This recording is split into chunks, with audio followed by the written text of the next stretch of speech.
Bonjour à toutes et tous, aujourd'hui on se retrouve pour parler de la folle histoire de Max et Léon, qui sort le 1er novembre prochain. Chose étonnante, puisqu'il s'agit d'un mardi, alors que toutes les sorties cinéma sont habituellement le mercredi ou de temps à autre le vendredi pour coller avec la date de sortie américaine pour un cas de sortie mondiale. Là non, ça n'a pas une sortie mondiale la folle histoire de Max et Léon, de toute façon c'est un mardi. Le film n'est pas encore sorti, mais j'ai eu la chance de le voir en avant-première en compagnie de David Marsay et Grégoire Ludig, qui sont, rappelons-le, le duo de Very Bad Blague et du Palma Show. C'est leur tout premier film, avec Jonathan Barré, c'est celui qui tournait les épisodes du Palma Show avec eux. Donc ils sont en terrain inconnu, et c'est le frère de Grégoire, qui était dans la classe de David, qui est à l'écriture comme pour leur sketch. Voilà. Donc la folle histoire de Max et Léon, et non la folle soirée du Palma Show, qui d'ailleurs est la dernière soirée a débuté il n'y a pas longtemps du tout. C'était le 4 octobre dernier sur C8, anciennement D8, et c'était une plutôt bonne cuvée. De toute façon, le Palma Show, personnellement, je trouve que c'est de la très bonne qualité humoristique. Et donc, le troisième épisode, la troisième soirée du Palma Show, était très axé sur la promotion du film. Heureusement, c'était pas que ça, c'était plutôt un running guy fil conducteur, histoire de lier un peu tous ces sketchs qu'on avait eu pour certains la primeur sur YouTube, pour ceux qui sont abonnés à leur chaîne. Et donc, voilà, le film débarque enfin, après, apparemment, d'après ce qu'ils ont dit lors de l'avant-première, près de 4 années de préparation. C'est long. Mais que c'est bon, oh oui. Tout d'abord, je vais parler un peu de l'histoire. Alors, on n'a pas eu beaucoup de... Enfin, on n'en sait pas beaucoup, si ce n'est que ça se passe dans la Seconde Guerre mondiale. Eh bien, il s'agit donc de Max et Léon, incarnés donc par Grégoire Ludig et David Marsay, ou inversement. Par rapport à Max et Léon, je n'ai pas fait gaffe. Mais donc, c'est l'histoire de deux compagnons un peu flemmards, qui ne foutent pas grand-chose, mais qui vivent à pépère à Mâcon. Et patatras, c'est la mobilisation générale. L'ordre est donné pour rejoindre les rangs de l'armée française pour cette Seconde Guerre mondiale, en l'année 1939.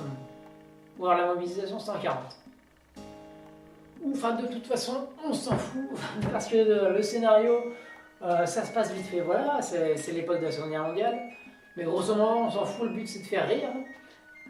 Et bon, je vais vous le spoiler vite fait, mais donc on aura une scène du débarquement avec les Français. Donc les Français débarquent en Normandie, voilà. Et en partant de Londres, donc c'est pas du tout les Américains, non, c'était les Français, oh, bah oui. C'est dire, ils en ont un peu rien à faire de l'histoire, on s'en fout. Et même, et ça c'est très bon, je vais direct le dire, le nazisme n'est pas diabolisé comme d'habitude, c'est pas le sujet principal du film, même ni secondaire ni tertiaire. C'est oui, les nazis, ils sont vilains, non. Oui, mais bon, il y a pire. Les plus gros salauds dans le film, c'est des purs français. Des bons gros collabos, des connards. Bon, forcément, s'ils sont collabos et qu'ils sont des connards, ça veut aussi dire que les nazis, pour qui ils collaborent, c'est des connards aussi. Donc, d'un certain point de vue, non, ça reste des connards, les nazis, mais c'est pas sur eux qu'on s'axe, non, c'est sur les connards français. Voilà, ça c'est bon. Avec Bernard Farcy, bien sûr. Le chef de taxi. Qui fait le même rôle, c'est... Voilà, bon, il a une seule corde à son arc, mais qu'est-ce qu'il l'a fait bien. Oh oui, bien sûr.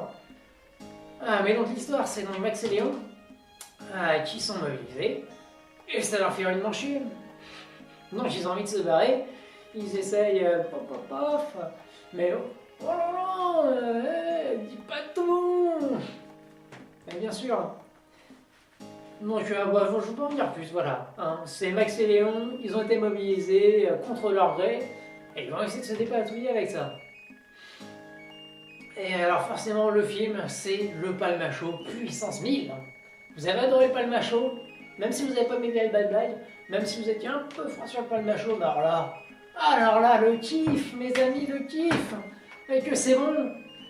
Le risque, quand on a un duo d'humoristes comme ça, qui va au cinéma, on passe du petit au grand écran, il y a des enjeux financiers énormes. Énormes. C'est pas non plus l'Odyssée. C'est pas 35 millions d'euros de budget, mais bon, plus de 10, ça, je pense, oui. J'ai pas pu avoir accès aux chiffres officiels. Faut attendre quelques semaines encore. La date de sortie, probablement. Mais je pense qu'ils ont eu du budget, donc ça a un peu les chocottes. Ils ont un gros projet sur leurs épaules, c'est un truc qui leur tenait à cœur depuis de nombreuses années qu'ils bossaient dessus. Donc il y avait le risque de... on peut pas se permettre ce qu'on se permet à la télé. Voilà, et puis c'est la Seconde Guerre mondiale, c'est grave et tout. Il y avait le risque de faire un film un peu sombre, un peu pesant. Pesant. Oh là là là là, c'est vraiment pas ça. Heureusement, mon Dieu, heureusement. Dès l'une des premières scènes, on est là comme ça, moi qui est rassuré, ils nous disent qu'ils vont nous raconter ce qui s'est passé avant. Et donc ils commencent avec une histoire, leur enfance et tout, en mode un peu larmoyant.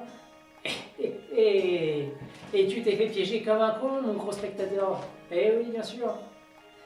C'était pas du tout. Et c'est drôle, c'est très drôle, ça marche, hein, ça marche très très bien. Et c'est ça tout le long du film. C'est genre, ah, est-ce qu'ils vont partir là comme ça? Eh non, bien sûr que non. Ils se prennent jamais une seule seconde au sérieux et c'est ça qui est bon. Vraiment, dans la bande-annonce, on voit qu'ils sont en Syrie.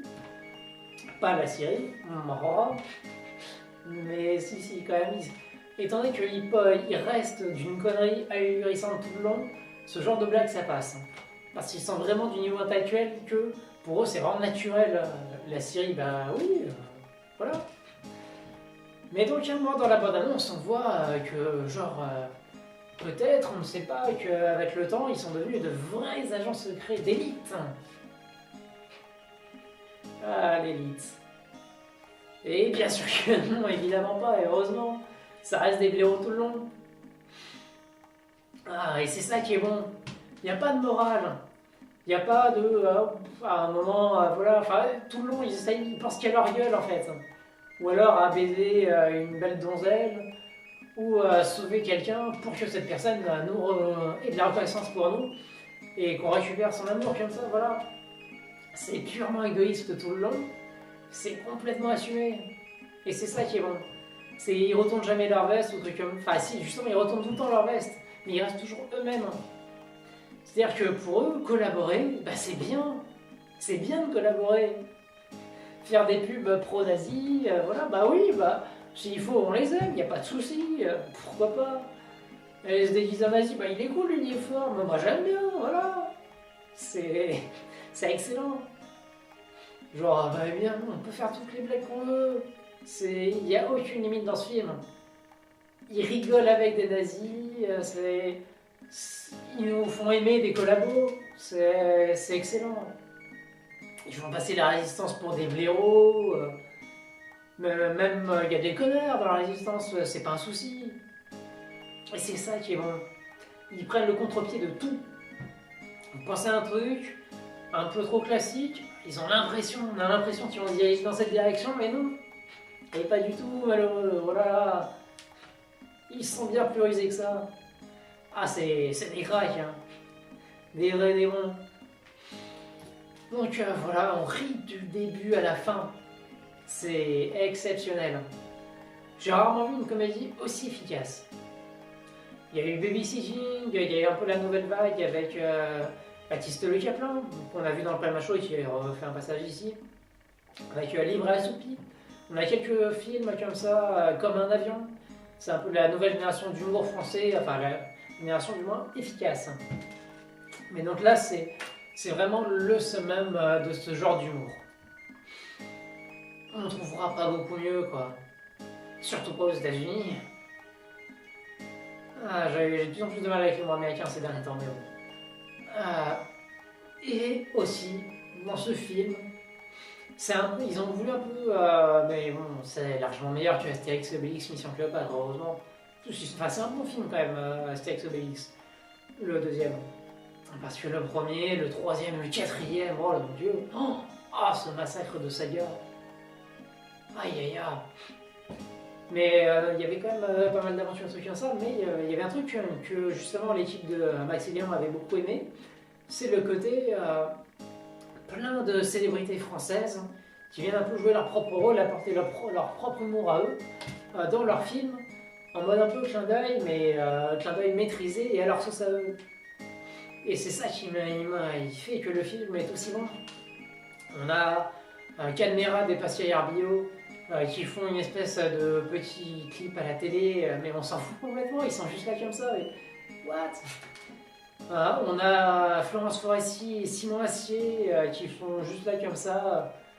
Je me rappelle même plus ce qu'ils font, mais c'est. Voilà, c'est pour dire, ils sont juste là comme ça. Ce qui, en revanche, a beaucoup plus marqué. Christopher Lambert, oui, on s'en fout un peu. C'est surtout Jonathan Cohen et Ken Kojandi. Ah là là. Ah, c'était bon ça. Ah, c'est. Mais Jonathan Lambert, il est excellent. Il est excellent dans Superchondriac. Il est excellent dans Amour et Turbulence. À chaque fois que je le vois, je l'adore ce type. Il est vraiment hilarant. Et là, il nous fait encore du très très grand Jonathan Cohen. Ah, il est bon. Ah, qu'est-ce qu'il est bon ce type. Et qui c'est qu'il y a d'autre? Il y a tout le Golden Moustache évidemment. Ah, c'est excellent. On a tout le Golden Moustache. Enfin, quasiment. On n'a pas. On n'a pas ceux du Visiteur du Futur qui sont apparus de temps en temps dans le Golden Moustache, mais qui maintenant sont un peu plus séparés avec French Ball. Mais donc on a beaucoup de membres d'équipe de Golden Moustache, ça fait plaisir. Qui c'est qu'on a d'autre? On a Dominique Pinon, mais oui, le meilleur ami de Jean-Pierre Jeunet, celui qui est dans tous ses films presque. Ah et là. Et je suis sûr que j'en oublie, parce qu'il y a un casting de fou furieux. Non, peut-être pas en fait, peut-être pas. Enfin bref, voilà, hein, je vais un peu conclure sur ce film, qui est une petite perle de comédie. J'ai adoré du début à la fin. Je suis allé le voir avec un pote, il a surkiffé. Alors que le Palmachot, il aime beaucoup, mais il n'est pas aussi fan que moi. Mais alors là, il partait sur quelques a priori sur le film. Et ils sont tous tombés les uns après les autres, c'est a priori. Il a adoré, toute la salle était morte de rire. C'était excellent, franchement. Et super sympa, les gars. C'était une très bonne soirée, cette folle histoire. Donc, vive le Palmachot. Allez voir leur film quand il sortira le 1er novembre prochain. Et d'ici là, vous pouvez donc comme d'hab me suivre sur Facebook, mon site internet, où j'approche très très bientôt des 2000 critiques de films, bien sûr. Donc Facebook, mon site internet, Twitter et Instagram. Ça commence à valoir le coup d'œil parce que j'ai quelques photos intéressantes dessus. Extrême nécessité. Ah là là. Lui aussi était sympa. Si vous allez voir sur Instagram, vous comprendrez. Et donc voilà. Hein. Continuez de vous cultiver, allez voir des films. Salut les gens.